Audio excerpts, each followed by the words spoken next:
কুনমিংয়ে পাকিস্তান ও চীনের পররাষ্ট্র মন্ত্রণালয়ের সঙ্গে ঢাকায় ত্রিপক্ষীয় বৈঠকের প্রশ্নে নয়াদিল্লি বলেছে, আশেপাশে কি ঘটছে সেদিকে তাদের নিবিড় নজর রয়েছে।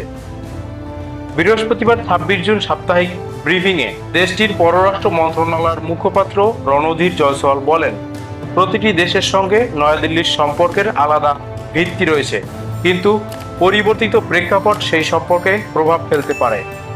বাংলাদেশের পররাষ্ট্র উপদেষ্টা তৌহিদ হোসেন গত ১৯ জুন চীনের কুনমিং শহরে পাকিস্তান ও চীনের পররাষ্ট্র মন্ত্রণালয়ের সঙ্গে বৈঠক করেন বলে বিভিন্ন সংবাদ মাধ্যমে খবর এসেছে। রণধীর জয়সওয়ালকে উদ্দেশ্য করে দ্য হিন্দুর সাংবাদিক কল্লোল ভট্টাচার্য বলেন, বাংলাদেশের পররাষ্ট্র মন্ত্রণালয়ের সঙ্গে চীন ও পাকিস্তানের পররাষ্ট্র মন্ত্রণালয়ের ত্রিপক্ষীয় বৈঠক হয়েছে।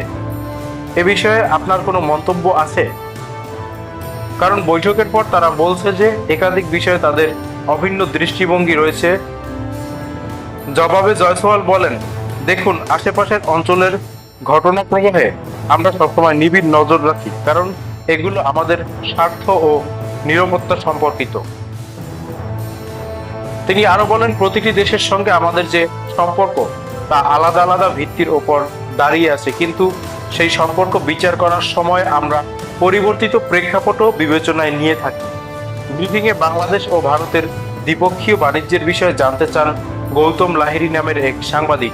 তিনি বলেন, বাণিজ্যিক বিষয় নিয়ে বাংলাদেশ সরকারের তরফে কোনো যোগাযোগ করা হয়েছে কিনা।